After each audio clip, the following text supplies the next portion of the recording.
Hello everyone, welcome to Success Series. This is your educator Shrishti, and keeping the geography series continued, we are going to continue it for class 8th.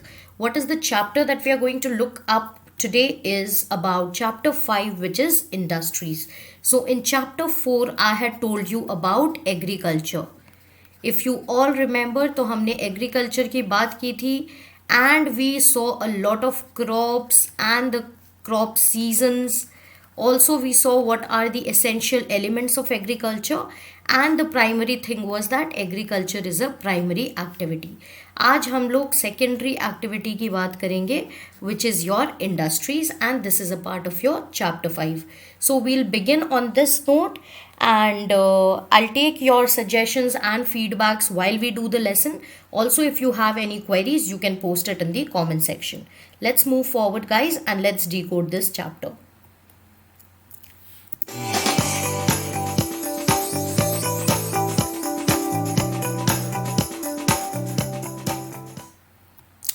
Alright, so what is an industry? The first question that comes to our mind is industry है क्या? Right तो जब मैंने आपको agriculture बताया था तो I had told you कि हम लोग डेफिनेशन याद नहीं करेंगे. वी विल रिमेंबर कि एक इकोनॉमी में बहुत सारी इकोनॉमिक एक्टिविटीज़ होती है, एंड जब हम लोग एक्टिविटीज़ की बात करेंगे तो इनको बहुत सारे तरीक़ों में क्लासिफाई किया जाता है. फॉर एग्ज़ाम्पल प्राइमरी, जहाँ पे हम लोग नेचुरल रिसोर्सेज से डील करते हैं. Then we have secondary resources where we deal with somewhat of manufacturing of certain goods, right?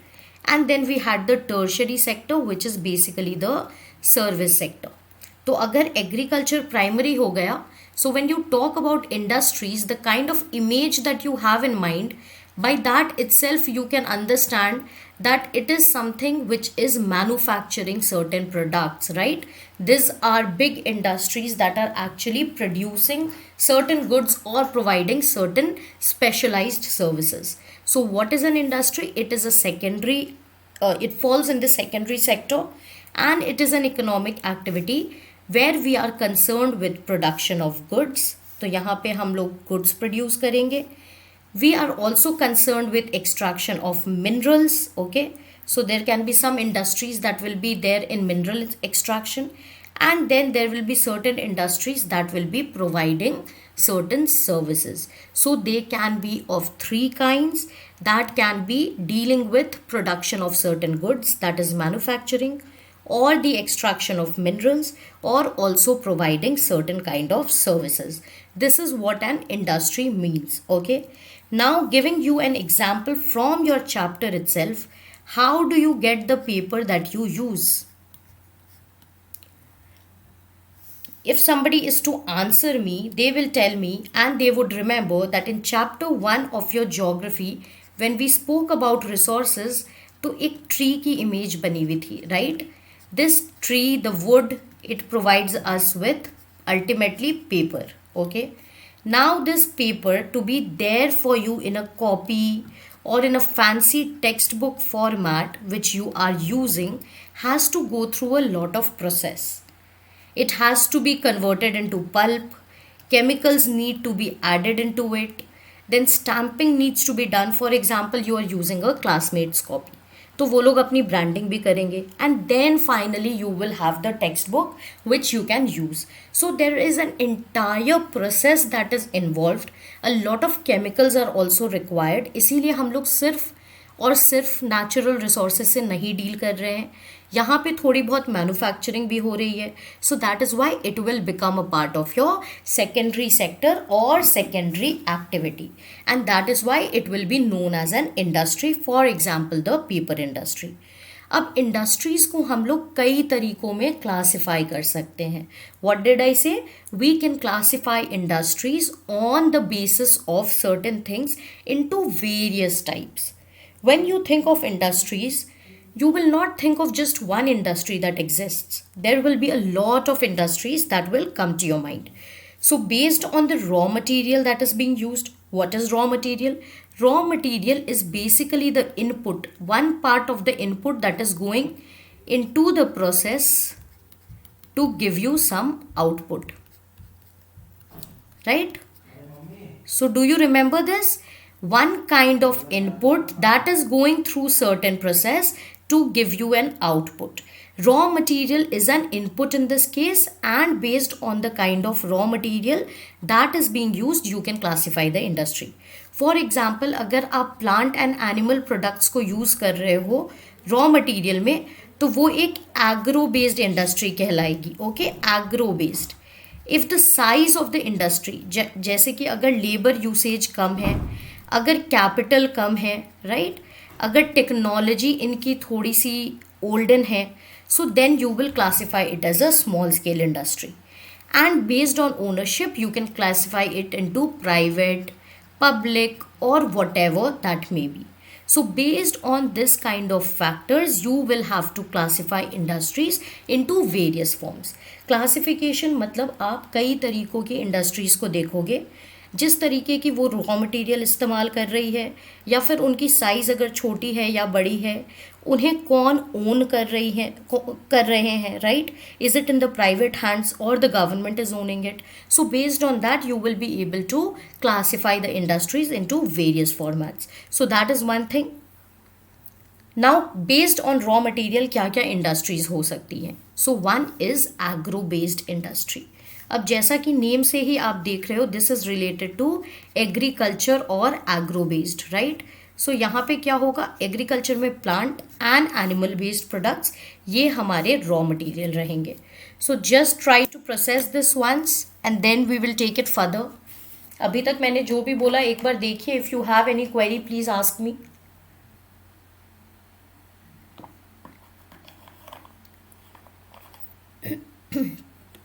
So basically agro based में आपके क्या क्या इंडस्ट्रीज आ जाएंगी. फूड प्रोसेसिंग, क्योंकि food is related to your plant products. Okay, apart from that vegetable oil अगर आप produce कर रहे हो तो वो भी आपकी एग्रीकल्चर बेस्ड इंडस्ट्री हो जाएगी. Cotton textile will also be agro based.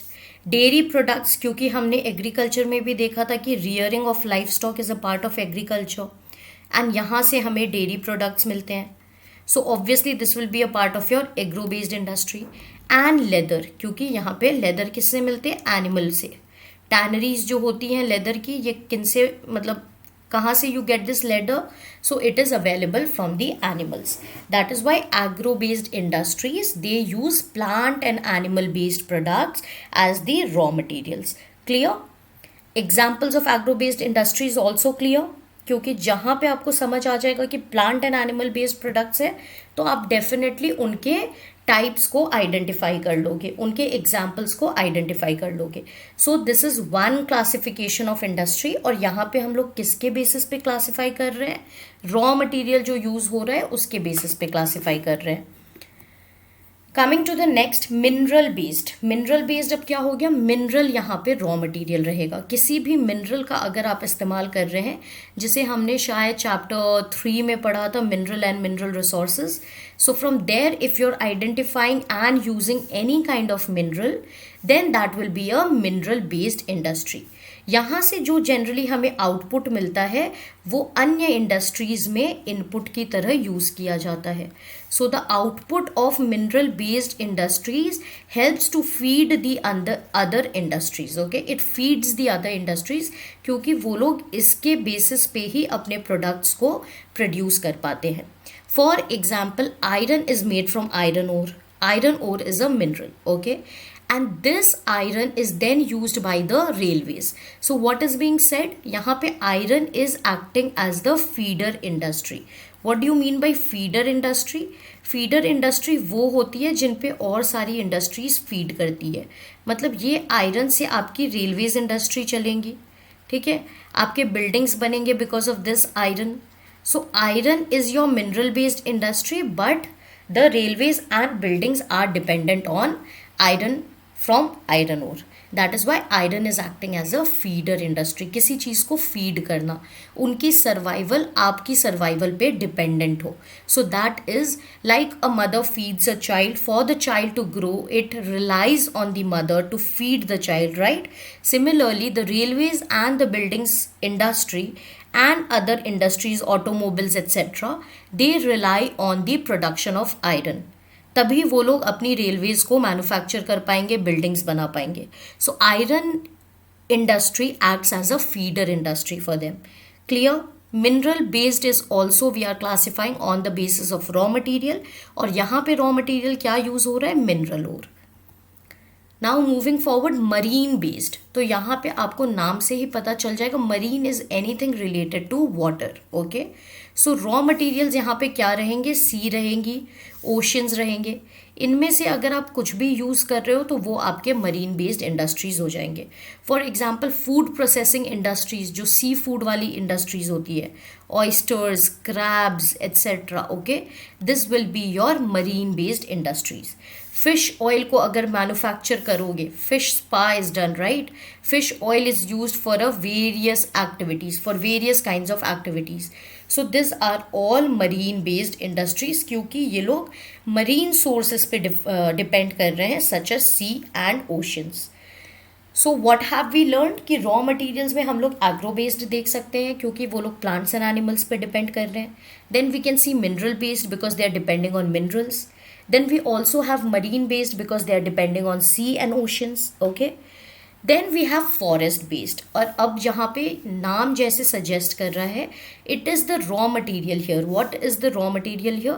Anything that acts as a forest produce is the raw material here. और यहाँ से हमें पेपर्स मिलते हैं, मेडिसिन्स मिलती हैं, फर्नीचर मिलते हैं, because trees provide us with all of this. Forest provide us with wood, timber etc. And इनके बेसिस पे जो इंडस्ट्रीज डेवलप होती है उनको फॉरेस्ट बेस्ड इंडस्ट्रीज कहते हैं. तो pharmaceuticals is basically medicine. Okay, so medicine industry is also dependent on forest based produce, and that is why it is a forest based industry.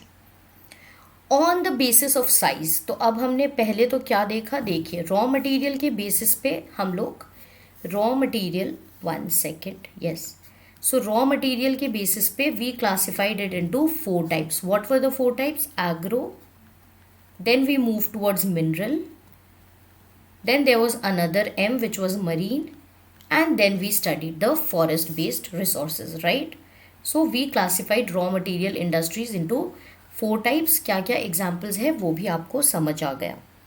Now going to the size. So on the basis of size, कितना हम capital invest कर रहे हैं, कितने लोग उस industry में काम कर रहे हैं, कितना हमें उससे आउटपुट मिल रहा है, उस साइज़ की बेसिस पे हम लोग उनको क्लासिफाई कर देते हैं.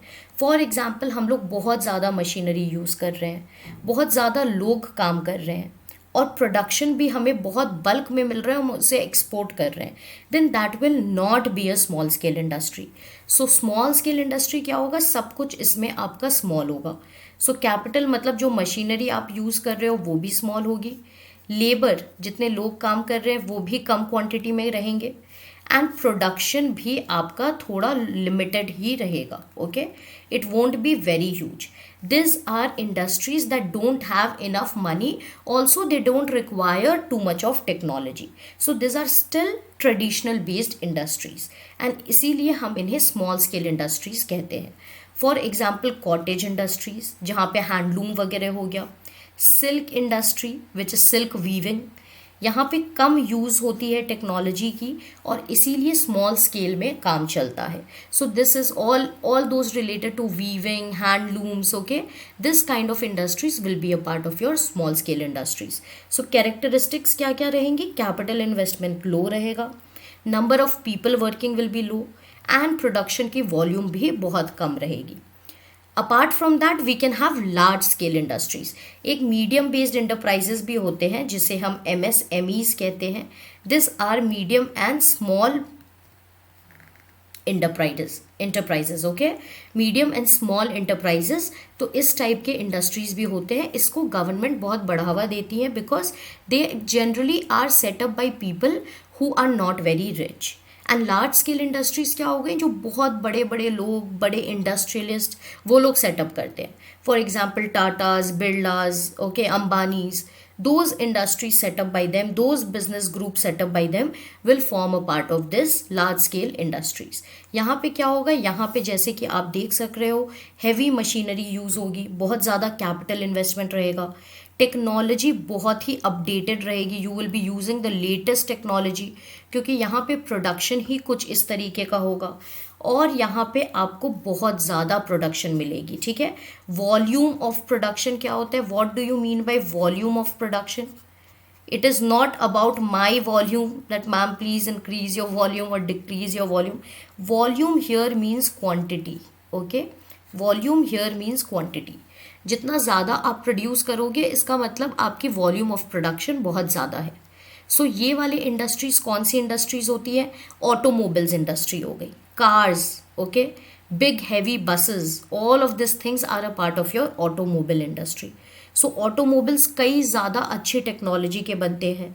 You will see that very high end cars are available this days. तो इसके लिए बहुत ही अच्छी कैपिटल इन्वेस्टमेंट भी चाहिए होती है, बहुत ज़्यादा रुपए चाहिए होते हैं, and you also have to use the best technology. So production of automobiles, heavy kind of machineries, this will be a part of large scale industries. On the basis of ownership, अब इसमें क्या कहा जा रहा है कि on the basis of ownership, कौन किसे ओन करता है उस बेसिस पे भी हम इंडस्ट्रीज को क्लासिफाई कर सकते हैं. फॉर एग्जाम्पल प्राइवेट, जैसा कि हमने देखा था private land, community land, right. तो प्राइवेट मतलब क्या होता है कि आप इसे इंडिविजुअली ओन कर रहे हो या फिर कुछ ग्रुप ऑफ इंडिविजुअल्स मिल करके इसे ओन कर रहे हैं, ठीक है. ये प्राइवेट हैंड्स में है, इसमें लोगों का कुछ लेना देना नहीं है. Just a moment.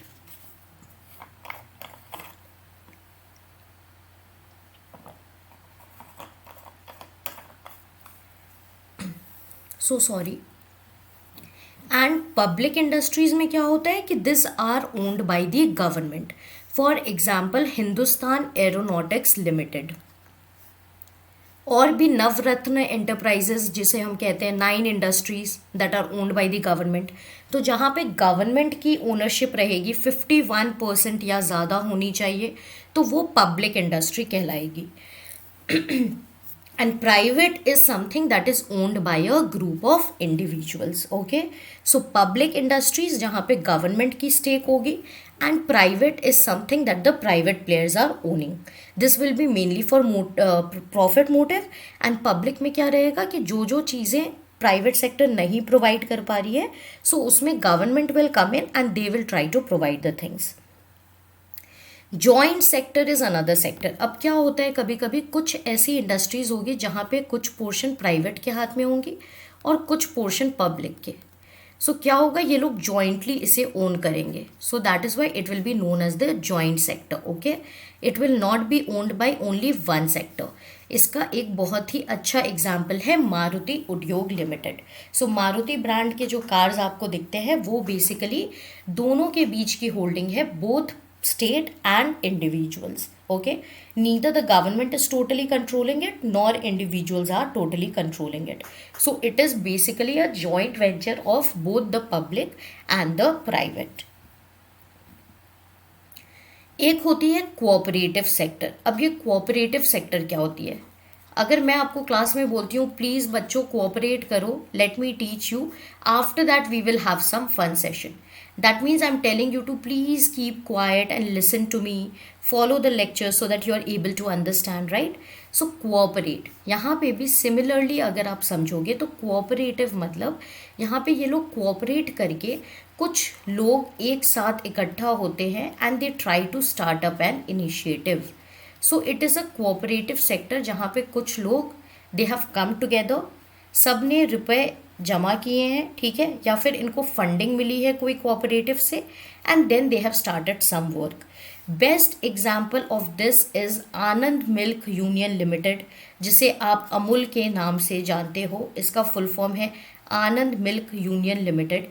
ये एक गुजरात के रीजन में स्टार्ट किया गया था. ओके, एंड जो आप दिल्ली वगैरह में मदर डेयरी देखते हो, मदर डेयरी के बहुत सारे आउटलेट्स रहते हैं from where you can take milk which is known as Sudha dairies also. So ये सारे आपके कोऑपरेटिव सेक्टर के एग्जाम्पल्स हैं. Most successful amongst the cooperative sector example is the example of Amul butter. Amul के और भी कई तरीके की प्रोडक्ट्स आती हैं, right. Amul cool milk, okay, and cheese etcetera. Okay, so there are a lot of products जो कि एक कोऑपरेटिव ने स्टार्ट किया था, and that cooperative is basically Amul. So आप इस इंडस्ट्री को on the basis of ownership इस कैटेगरी में क्लासिफाई कर सकते हो कि वो एक कोऑपरेटिव सेक्टर में बिलोंग करती है, क्योंकि it is not owned by private individuals और ना ही गवर्नमेंट का इसमें कोई रोल है. कुछ लोग इकट्ठा होकर के इसे ओन किए हैं और इसे रन कर रहे हैं. So that is the example of cooperative sector. Now we have learned about various types of industry. ठीक है, इंडस्ट्री क्या होती है वो देख लिया, टाइप्स ऑफ इंडस्ट्री देख ली. ठीक है, industry is a part of secondary activity ये भी समझ लिया, वेरियस एग्जाम्पल्स देख लिए. अब ये इंडस्ट्री की लोकेशन के क्या रीजंस होते हैं. कभी कभी आप देखोगे कुछ इंडस्ट्रीज एक स्पेसिफिक एरिया में ज़्यादा लोकेटेड है, while the rest of the crowd does not have any industries. Okay, so that will not, that will give you a reason as to what are the factors for location of industries. So factors for location of industries, एक हो जाती है आपकी availability of raw material, एक हो जाता है land कितना है, वाटर कितना है, थर्ड इज क्या वहाँ पे चीप लेबर अवेलेबल है कि नहीं, and fourth is what kind of capital you have. So अब ये मैं ऐसे कैसे कह सकती हूँ, क्योंकि देखिए हर इंडस्ट्री को इस्टेब्लिश करने के लिए कुछ रॉ मटेरियल्स की ज़रूरत होती है. फॉर एग्जांपल एक कोल इंडस्ट्री है तो it will require various things, and first thing it will require is coal. तो जब हमने मिनरल वाले चैप्टर में पढ़ा था कि झरिया, रानीगंज, बोकारो ये सारे रीजन्स हैं इंडिया में जहाँ पे कोल देखने को मिलता है. सो ऑब्वियस सी बात है कि यहाँ पे रॉ मटेरियल है तो ज़्यादातर कोल की इंडस्ट्रीज़ यहीं मिलेंगी. लैंड वहाँ पे कितना है, क्योंकि यूजर्स ऑफ लैंड में we have studied that one of the users of land is to set up industries. अगर लैंड नहीं रहेगा तो आप इंडस्ट्रीज़ कैसे सेटअप करोगे. वाटर अवेलेबिलिटी नहीं रहेगी तो इंडस्ट्रीज़ कैसे रन करेंगी, because industries require a lot of water. If there is no labour, who will go to the coal fields, extract the coal, transport the coal, etc. So labor, population has to be there. आप बहुत ही secluded area में जाकर के एक industry नहीं set up कर सकते हो, बिकॉज आपको लोगों की ज़रूरत पड़ेगी. So labour has to be there. Apart from that capital, if you have more money then you can set up a large scale industry. If you don't have enough capital तो आप मशीनरी बेस्ड इंडस्ट्रीज नहीं set up कर पाओगे, या फिर आप बहुत ज़्यादा इंडस्ट्रियलाइज सेंटर्स पे नहीं सेटअप कर पाओगे. You have to choose different small spots. So this are the factors that influence कि एक इंडस्ट्री कहाँ पे सेटअप होगी. अब आप कोल की इंडस्ट्री को उस रीजन में ले जाओगे, नॉर्थ ईस्ट रीजन में ले जाओगे for example, where there is nothing, और you will take it to Jammu and Kashmir, तो फिर it will not be able to survive, क्योंकि आपको तो उतनी कॉस्टिंग लग जाएगी रॉ मटेरियल को एक्सपोर्ट करने के लिए, इंपोर्ट करने के लिए, ट्रांसपोर्ट करने के लिए. If there is no labour then you will have to hire people from outside, that will also increase your cost of production. तो फिर आप बेचोगे क्या, and how will you get the profit. So that is why there are certain factors for location of industries, and this are the factors. What are the other factors. देखिए कभी कभी क्या होता है, अब जैसे आपने बोला या फिर आपने समझा, मैंने बोला कि बहुत सारे इंडस्ट्रियल रीजन्स बन जाते हैं, क्योंकि एक इंडस्ट्री की ग्रोथ की वजह से वहाँ पे और कई सारी इंडस्ट्रीज़ आ जाती हैं, तो इससे क्या होता है एक स्पेसिफिक रीजन डेवलप कर जाता है. बट बहुत सारे ऐसे बैकवर्ड रीजन्स हैं जहाँ पे कोई इंडस्ट्रीज़ नहीं होती. So what does the government do. Government obviously can not leave दो स्पॉट्स ऐसे ही, उनको तो वो वाले एरियाज़ को भी डेवलप करने होंगे. So it says that okay I will give you electricity at very low rate, you setup the industry. अगर आप बैकवर्ड एरिया में सेटअप करोगे तो गवर्नमेंट गवर्नमेंट कहती है कि मैं आपको सब्सिडाइज्ड पावर दिलवा दूंगा, तो आपको यहाँ पे सेटअप करनी होगी इंडस्ट्री. आपको ट्रांसपोर्टेशन कॉस्ट मैं बेयर कर लूँगा, तो you have to set up the industry in the backward regions.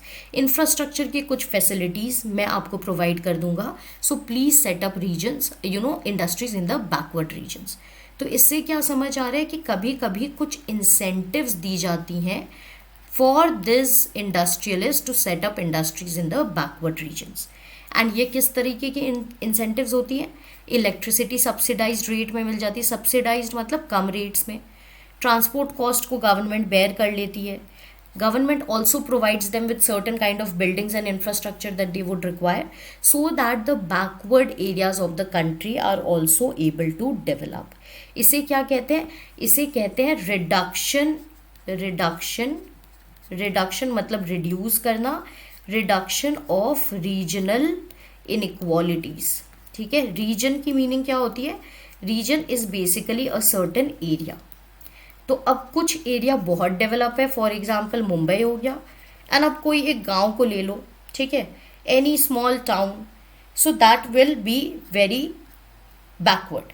सो अब this is very high and this is very backward a village. तो इसमें क्या हो गया? रीजनल इनइक्वालिटी बहुत ज़्यादा हो गई. तो government tries to follow this steps ताकि ये रीजनल इनइक्वालिटी रिड्यूस हो जाए और थोड़ा बहुत हम लोग इक्वालिटी की तरफ बढ़ जाए. So government tries to develop backward areas by following what? Following steps. If these options are there, all of this is going to be correct. I hope this is clear. Now coming to what is industrial system. जैसे कि जब हमने agriculture पढ़ा था तो मैंने बहुत clearly आपको फार्म सिस्टम के बारे में पढ़ाया था. एक सिस्टम क्या होता है, मैंने आपको उसका भी एग्जाम्पल दिया था, that we are using NCERT as input. The process is teaching, I am trying to teach you. The process is also learning, you are trying to learn from me, and the output is the mark sheet that we are getting, the kind of people that you are going to become tomorrow. that is the system. क्योंकि एक system में inputs होते हैं, process होता है और output होता है. सिमिलरली आप इसको इंडस्ट्री के तरीकों में देखो कि इंडस्ट्री में भी कुछ इनपुट्स रिक्वायर होंगे, कुछ प्रोसेसेस आपको करने होंगे ताकि आपको एक आउटपुट मिल सके. सो this is what is the industrial system. अब इंडस्ट्रियल सिस्टम में इनपुट्स क्या क्या होते हैं? Inputs will remain the same. Raw material चाहिए होगी, labour you will require, that is people. You will also require land. Transport facilities चाहिए होगी ताकि आप एक जगह से दूसरी जगह ट्रांसपोर्ट कर सको गुड्स को. And infrastructure, obviously. इंफ्रास्ट्रक्चर क्या होता है? Like you will require a space जहाँ पे आपके पास प्रॉपर बिल्डअप फैसिलिटीज़ होए ताकि you can carry out the production process. और आउटपुट आपका क्या रहेगा? आउटपुट आपके फिनिश प्रोडक्ट्स रहेंगे और जो आप इनकम अर्न करोगे वो आपकी आउटपुट हो जाएगी. सो this is all about the industrial system. Now what are the various industrial regions in the world? Region मतलब spaces, areas. Okay, जैसा कि अभी बताया, regional inequalities को कम करना है. क्या करना है? regional inequalities को कम करना है. जो regions developed हैं उनको तो developed होने दीजिए, बट जहाँ पे कुछ नहीं है उनको भी develop कीजिए. इससे आपकी inequality दोनों areas में कम हो जाएगी. So what are the important industrial regions? We are going to look at that. अब ये इंडस्ट्रियल रीजन्स होते कैसे हैं? कैसे कोई एक रीजन इंडस्ट्रियल रीजन कहलाने लग जाता है? सो व्हाट हैपन्स इज, कभी कभी एक इंडस्ट्री यहाँ पे सेटअप हो गई, for example iron and steel, जो कि बहुत इंपॉर्टेंट इंडस्ट्री है अन्य इंडस्ट्रीज़ के लिए, क्योंकि this is the feeder industry, right. So now what happens, क्योंकि यहाँ पे आयरन एंड स्टील इंडस्ट्री आ गई तो आसपास और कई सारी इंडस्ट्रीज़ आ जाएंगी, क्योंकि इनको आयरन एंड स्टील इंडस्ट्री से बेनिफिट्स मिल जाएंगे.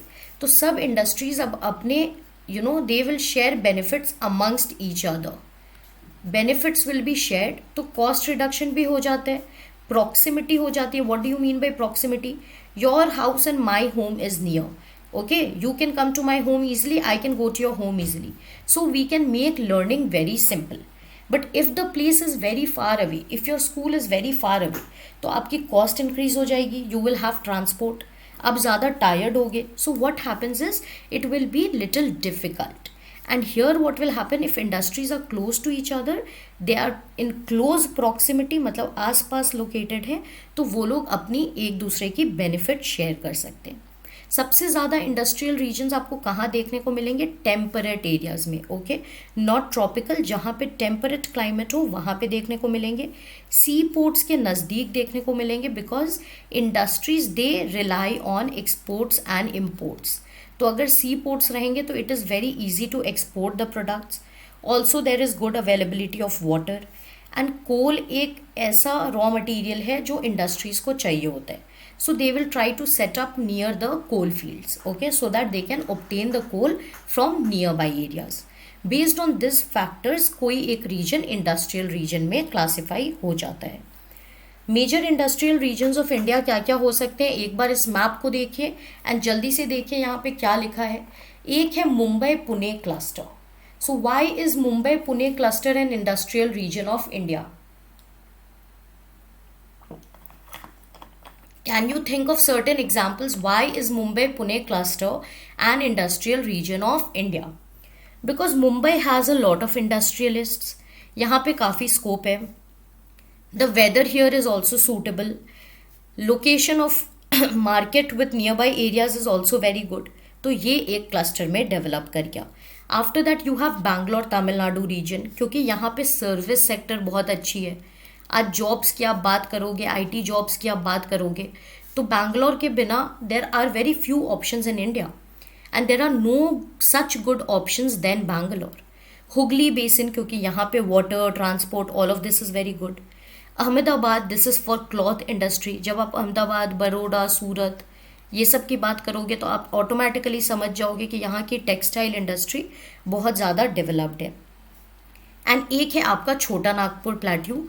ये एक बहुत ही मिनरल रिच रीजन है झारखंड का, मिनरल रिच, ओके, झारखंड में. So that is why this all places because of their advantages they have become major industrial regions of India.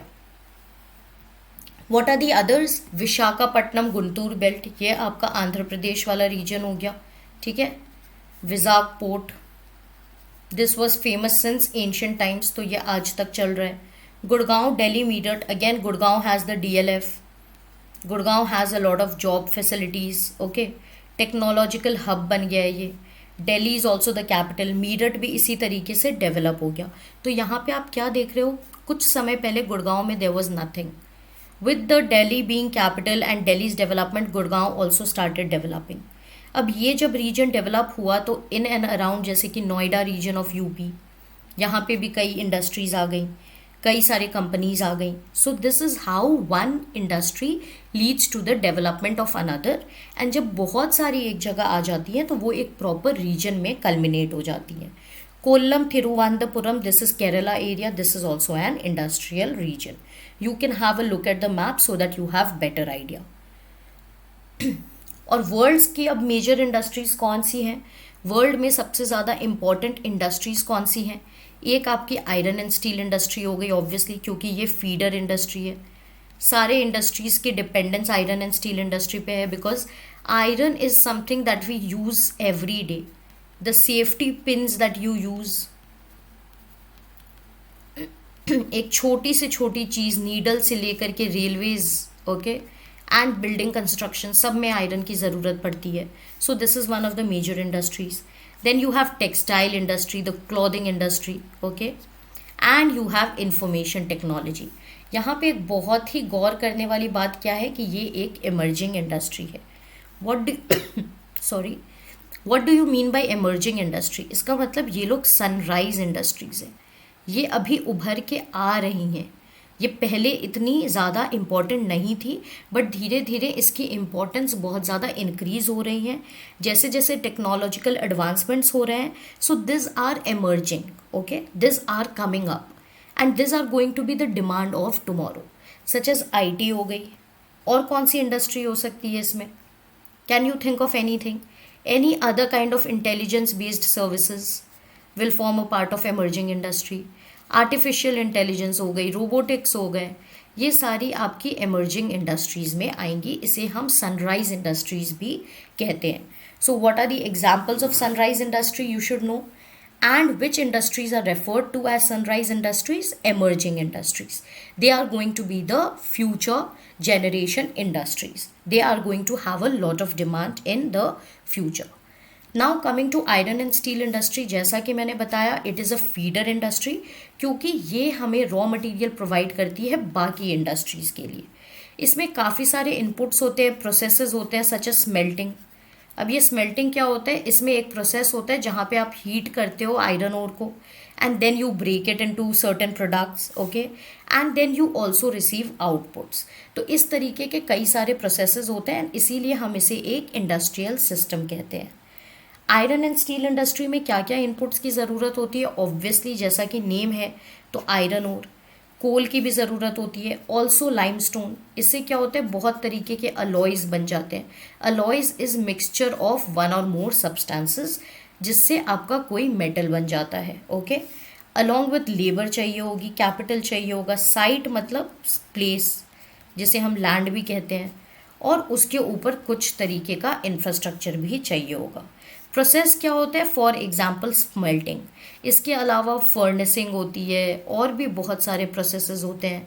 बड़े बड़े ब्लास्ट फर्नेसेस में इन्हें डाला जाता है और ब्लास्ट किया जाता है, then it converts into something else. So this is the process in the iron and steel industry.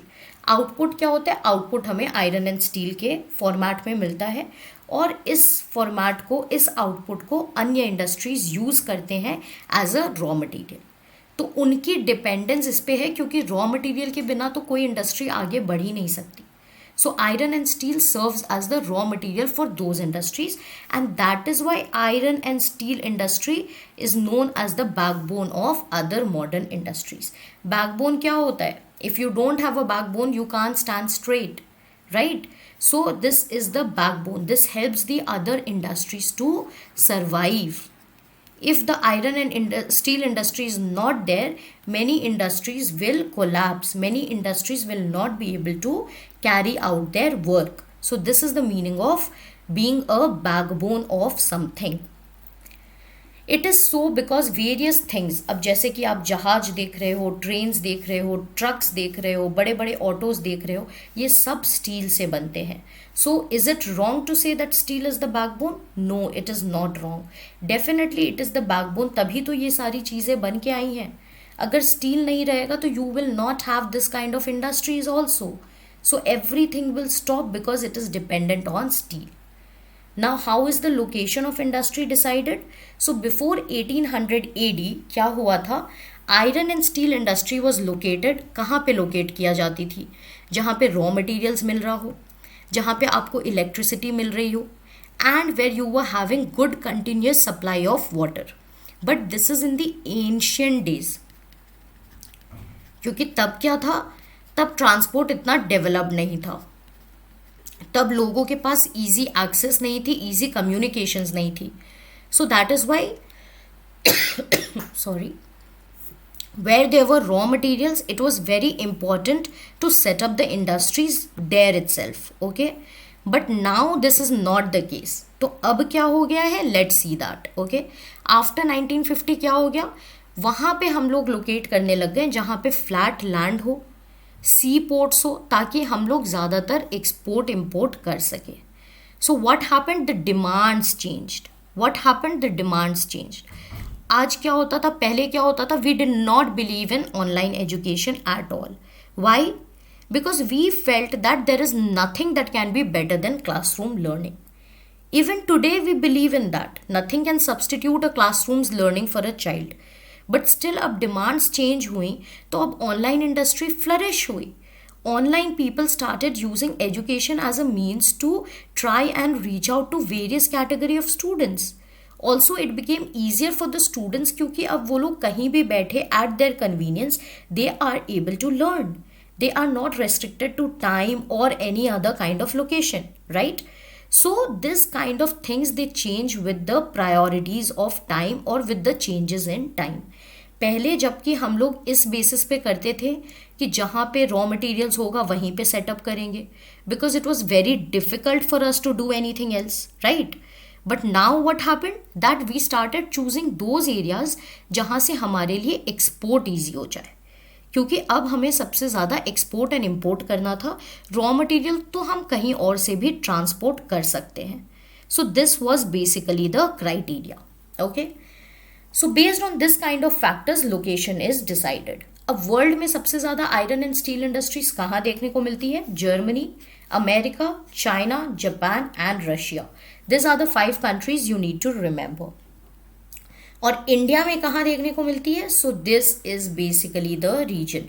Maximum industries आपको यहाँ देखने मिलेगी. Bhilai in Chhattisgarh, Burnpur, Durgapur Bengal, Rourkela Odisha, Jamshedpur also in Jharkhand. Okay, so this are the areas where you have most of the iron and steel industries. अब ये क्यों है ये भी बताएंगे. Bokaro is also another place, Bhadravati. देखिए ये सारी जो भी आप देख रहे हैं ना, Salem in Tamil Nadu, Bhadravati is there, Vijayanagar is there in Andhra Pradesh, okay, Vishakhapatnam, and this area in the east. So this kind of areas they have the most concentration of iron and steel industry. Why is it so? It is because यहाँ पे बहुत सारी चीज़ों की availability मिलती है। एक example जो हम देखेंगे वो है जमशेदपुर का। अब जमशेदपुर में क्या था, देखिए 1947 ये वो वाला टाइम पीरियड है जब इंडिया को इंडिपेंडेंस मिला था। तो इंडिपेंडेंस के पहले क्या था, इंडिपेंडेंस के पहले there was only one iron and steel plant in India. Imagine इतनी इंपॉर्टेंट इंडस्ट्री बट सिर्फ एक ही प्लांट था, एंड दिस वाज टिस्को। ये प्राइवेटली ओन था, it was Tata iron and steel company, जिसे आप मिस्टर रतन टाटा का सुने होंगे। So he is the man behind this. ये 1907 में जमशेदपुर में क्या हुआ था, जमशेदपुर को पहले साक्षी वाले नेम से जाना जाता था। After that its name was change to Jamshedpur. This place is at the confluence, confluence मतलब मीटिंग पॉइंट। किनकी मीटिंग पॉइंट, एक सुवर्णरेखा रिवर है और एक खरकाई रिवर है। इन दोनों मीटिंग पॉइंट पे इसको कन्फ्लुएंस कहते हैं। यहाँ पे जमशेदपुर लोकेटेड था। इस लोकेशन के वजह से यहाँ पे ये इंडस्ट्री फ्लरिश हुई थी, ठीक है। और जमशेदपुर क्यों चूज़ किया गया था, क्योंकि ये 32 किलोमीटर बस दूर था, कहाँ से, कालीमती स्टेशन से। Kalimati station is very near to your Bengal and Maharashtra railway line. तो इससे क्या होता है, इससे आपका ट्रांसपोर्टेशन ऑफ प्रोडक्ट्स ईजी हो जाता, also transportation of raw materials हो जाता, ठीक है।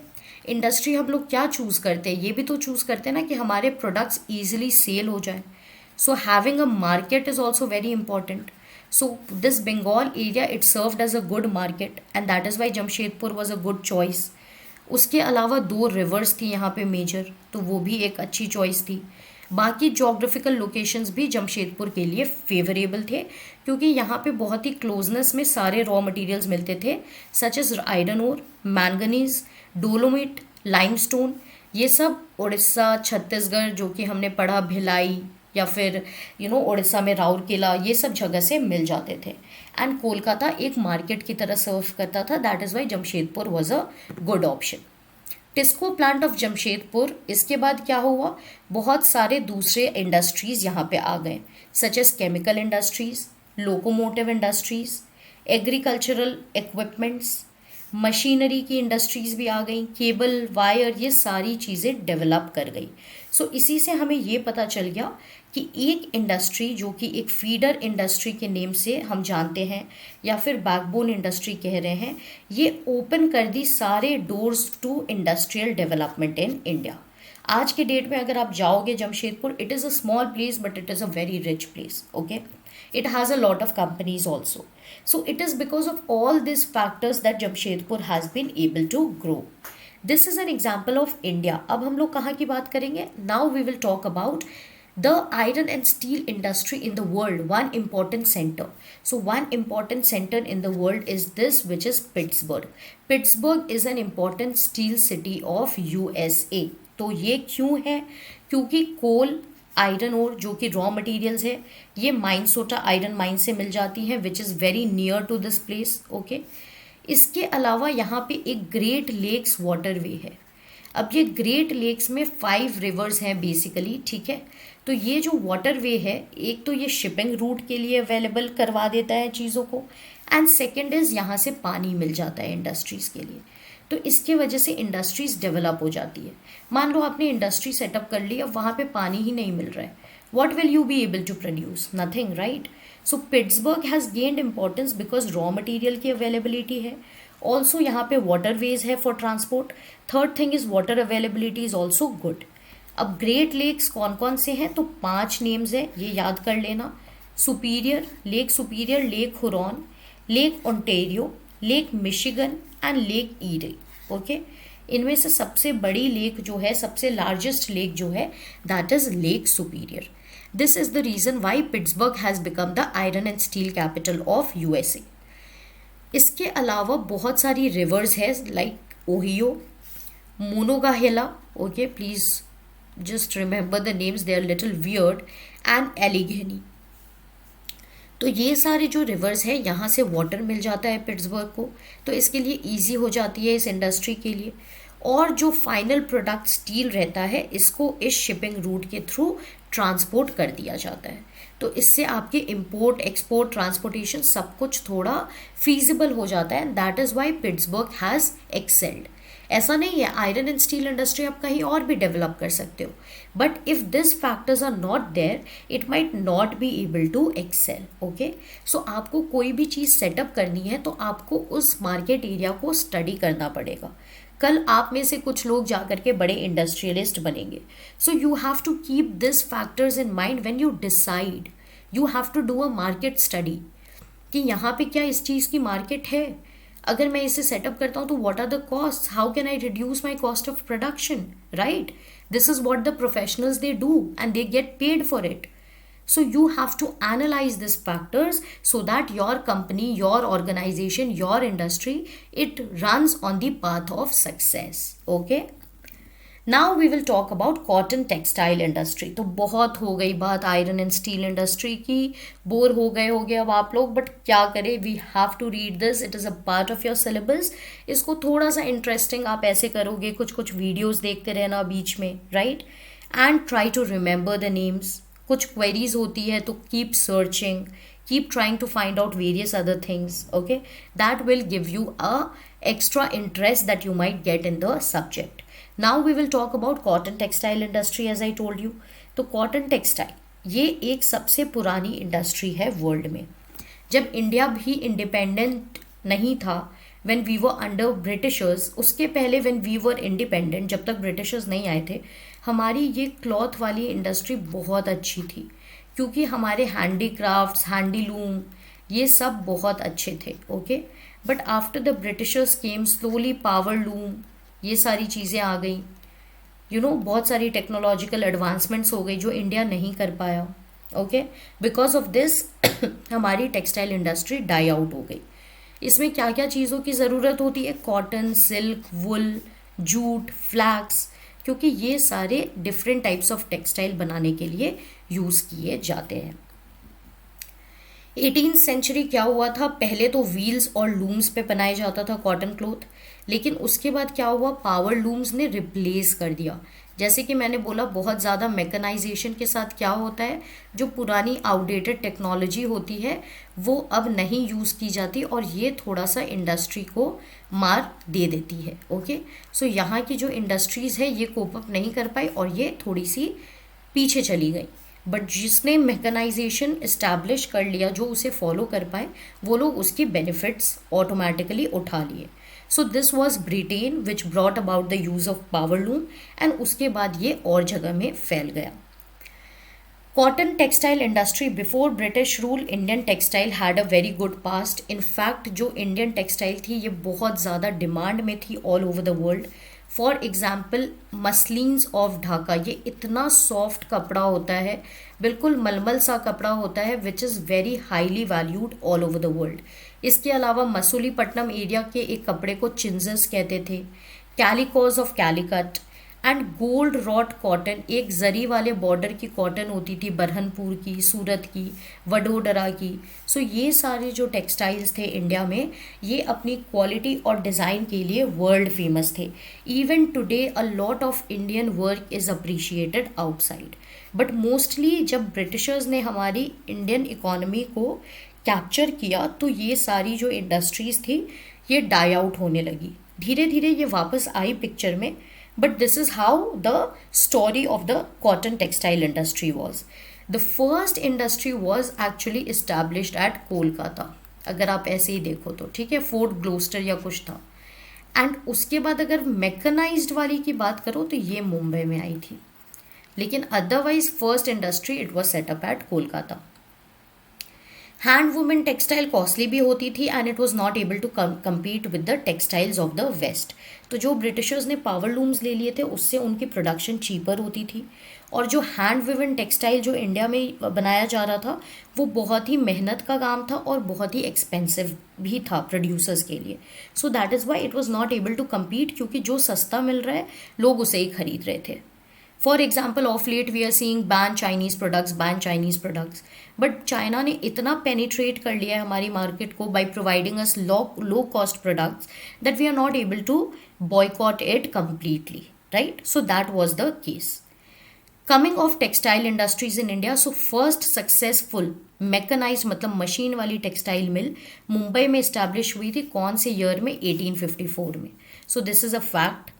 देन इनिशियली कहाँ कहाँ पे फ्लरिश हुई थी ये इंडस्ट्रीज? महाराष्ट्र और गुजरात में, क्योंकि यहाँ पे बहुत ही ह्यूमिड क्लाइमेट था which was very very good for clothes. Okay, clothes industries they need humid kind of climate, इसीलिए आज भी सूरत, अहमदाबाद ये सारे रीजन्स बहुत पॉपुलर हैं. Not because Ahmedabad has a humid climate, but आज हम लोग इसे आर्टिफिशियली प्रोड्यूस कर सकते हैं. पहले क्या था, ये सारी टेक्नोलॉजी अवेलेबल नहीं थी, तो महाराष्ट्र एंड गुजरात में नेचुरली बहुत ह्यूमिड क्लाइमेट देखने को मिलता था, so the industries were settled here. But now we have moved to various places because we can create artificial humidity. अब कैसे क्रिएट करते हैं ये आप साइंस क्लास में पढ़ोगे, ठीक है? ह्यूमिडिटी कैसे क्रिएट करते हैं, what is the technology that is used, you will learn as you move towards the science classes. Coimbatore, Kanpur, Ahmedabad, Ludhiana, Kolkata, Chennai, Panipat in Haryana, these are some of the famous cloth producing centers. Coming to Ahmedabad, इसकी location कहाँ है? तो देखिए ये यहाँ पे है, ये गुजरात रीजन में है. ये कौन सी रिवर बैंक पे सिचुएटेड है? साबरमती रिवर. ये एक बहुत ही इंपॉर्टेंट फैक्ट हो सकता है. यहाँ पे सबसे फर्स्ट मिल इस्टेब्लिश हुई थी आपकी 1859 में. कब हुई थी? 1859 में, ठीक है. और which place is known as the Manchester of India? It is Ahmedabad because of its cotton and cloth industry. Cloth industry के वजह से अहमदाबाद को मैनचेस्टर ऑफ इंडिया के नाम से भी जाना जाता है and it is very close to cotton growing areas. आज भी अहमदाबाद एक बहुत ही फ्लरिशिंग मार्केट है फॉर टेक्सटाइल प्रोडक्ट्स. ओके, ये क्यों फ्लरिश किया? क्योंकि यहाँ पे बहुत ही ज़्यादा लेबर अवेलेबिलिटी थी, ट्रांसपोर्ट फैसिलिटीज़ भी यहाँ की अच्छी थी. यहाँ का लैंड जो था, टेरेन जो लैंड था, ये लो लाइंग था और सूटेबल था. क्लाइमेट भी यहाँ का आइडियल रहा है, लेकिन अब इसे बहुत ज़्यादा कंपटीशन मिल रही है क्योंकि ये अपने आप को उतना अपग्रेड नहीं कर पाया है. So in today's world there is a lot of competition. If you don't keep upgrading your self then automatically somebody will take over you. Which place is known as the Manchester of India, guys? It is Ahmedabad. Okay. Coming to Osaka. अब जैसे Ahmedabad India के लिए है वैसे ही Osaka Japan के लिए है. So that is Y Manchester of Japan, which place is it? It is Osaka. क्योंकि जैसे अहमदाबाद में बहुत अच्छी टेक्सटाइल प्रोडक्शन होती है वैसे ही Osaka is the textile centre of Japan and that is why we call it as Manchester of Japan. यहाँ पे क्या क्या है? वार्म क्लाइमेट है. यहाँ पे भी एक रिवर है, जैसे कि साबरमती रिवर आपको कहाँ देखने को मिली? अहमदाबाद में, ठीक है. क्लाइमेट भी सिमिलर है, warm and hot. Labour availability भी थी, ठीक है. सेम चीज़ें यहाँ पे है, इसीलिए Osaka is Manchester of Japan and Ahmedabad is Manchester of India. यहाँ पे साबरमती की जगह योडो रिवर है, ठीक है. एंड पोर्ट फैसिलिटी भी है, इससे ट्रांसपोर्टेशन ईजी हो जाता है, प्रोडक्ट्स की सेल आउट ईजी हो जाती है. कॉटन यहाँ पे कहाँ कहाँ से इम्पोर्ट किया जाता है? Cotton is imported from Egypt, India, China, USA. Generally आपको कॉटन टेक्सटाइल इंडस्ट्रीज़ कहाँ कहाँ देखने को मिलेगी? इंडिया एंड थोड़ी साउथ ईस्ट एशिया में, जैसे कि वियतनाम हो गया, मलेशिया हो गई, यहाँ पे आपको कॉटन इंडस्ट्री अच्छी दिखेगी. Although it is an important industry, but now it has been replaced. That means which industry has been replaced? The cotton industry has been replaced by various other industries such as iron and steel, machinery, shipbuilding, automobiles, electrical equipments and cement. तो ये सारी industries के demand बढ़ते गए और वो वाली industry थोड़ा सा पीछे हटती गई. Coming to all of this, अब इंडस्ट्रीज़ की बात कर ली, वेरियस इंडस्ट्रियल रीजन्स की बात कर लिए, बट इंडस्ट्रीज से क्या क्या प्रॉब्लम्स आ सकती हैं? Have you ever heard of an industrial disaster? Have you ever heard of a disaster? Disaster क्या होता है? Some kind of unfortunate event. Okay, some kind of unfortunate incident. For example flood आ गए, landslides आ गई, इनको हम natural disaster कहते हैं। मैन मेड डिज़ास्टर क्या होते हैं? मैन मेड डिज़ास्टर होते हैं डिफॉरेस्टेशन के वजह से, if there is some kind of problem that occurs. Man made disaster हो जाते हैं कि कोई इंडस्ट्री में इन्होंने ख्याल नहीं रखा and some kind of blast happened. Man made disaster हो जाता है न्यूक्लियर बॉम्ब्स फोड़ना, ओके, क्योंकि इन्होंने खुद फोड़ा है, it is not given by nature. So similarly industrial में कभी कभी कुछ एक्सीडेंट्स हो जाते हैं इंडस्ट्रीज़ में, जिन्हें हम इंडस्ट्रियल डिज़ास्टर के नेम से जानते हैं। ये क्यों होते हैं? कभी कभी तो देखो टेक्निकल फेलियर हो जाते हैं। अब इतनी सारी मशीन्स हो जाती है, किसी में कुछ प्रॉब्लम आ गई तो उसके वजह से कोई टेक्निकल फेलियर हो गया, या फिर कोई हजार्डस मटीरियल था, हजार्डस मतलब कुछ डेंजरस मटीरियल था जिसको सेफली हैंडल नहीं किया गया। So because of that negligence या केयरलेसनेस क्या होता है, एक डिज़ास्टर में वो कल्मिनेट हो जाता है। So that is Y industrial disasters should be avoided. One example of industrial disaster is, एक बहुत ही बड़ा डिज़ास्टर हुआ था भोपाल में, which is a city in Madhya Pradesh state of India. 1984 में व्हाट हैड हैपेंड, एक बहुत ही पॉइजनस गैस जिसका नाम है methyl isocyanate gas, methyl isocyanate gas, okay. ये क्या हुआ था, हाइड्रोजन साइनाइड, ये दोनों केमिकल्स के साथ ये यूनियन कार्बाइड की एक फैक्ट्री थी भोपाल में, यहाँ से लीक हो गई। अब जो रेसिडेंट्स थे, अगल बगल के लोग थे, ये लोग बहुत ही भारी मात्रा में इनकी जान चली गई। Almost 4000 is the official death toll. तो आप समझ सकते हो कि अनऑफिशियल कितने सारे हैं। और ये सिर्फ डेथ की बात है, आज भी आप उस एरिया में जाओगे तो many people are handicapped, they have lost their eyes, they have lost their hands, they have burned their eyes, ठीक है, बहुत सारी प्रॉब्लम्स हैं। तो this is because of an industrial disaster. तो जब हम लोग ये समझते हैं कि industries are very important for an economy, तो साथ ही साथ ये समझना होता है कि इंडस्ट्रीज़ के कुछ प्रॉब्लम्स भी हो सकते हैं। For example disaster occurrence, second is the level of pollution they cause, okay. So इसी तरीके से हमें इन सारी चीज़ों को ध्यान में रखते हुए इंडस्ट्रीज़ को डेवलप करना है। इसी तरीके से चाइना में भी there was an industrial disaster in 2005 and all over the world there are various examples of this. इसके रिस्क को हम कैसे रिड्यूस कर सकते हैं? तो where we are setting up industries, हम लोग रेसिडेंशियल एरियाज़ को थोड़ा दूर रखेंगे, कोशिश करेंगे। फायर वार्निंग और फाइटिंग सिस्टम्स को इम्प्रूव करेंगे ताकि अगर कुछ भी ब्रेकआउट होती है तो अलर्ट्स हमें जल्दी मिल जाएं, ताकि हम लोग उस एरिया को इवैक्यूएट कर पाएँ। हजार्डस सब्सटेंसेस, अगर इंडस्ट्रीज़ क्लोजली लोकेटेड है रेसिडेंशियल एरिया से, सो वट एवर हजार्डस और dangerous material they are using, the people in and around that industry should be aware of that, okay. Pollution की dispersion qualities को improve करना होगा ताकि हमारे water bodies pollute ना हो। For example somebody goes to wash their clothes in that water, or somebody drinks that water from the water body. If there is some chemical in it, it might cause health harm, okay. It might cause a lot of harmful effects on the human beings. So this is how we are going to reduce the risk of industrial disasters. With this we have come to the end of the chapter. I hope I have explained it to you clearly. कुछ भी doubts हो, please do reach out. Thank you for staying connected and listening to us. It is wonderful, coming and teaching you guys. I already feel connected to all of you all without even looking at you, okay? And for more such videos, you can subscribe to our channel, Success Series Education.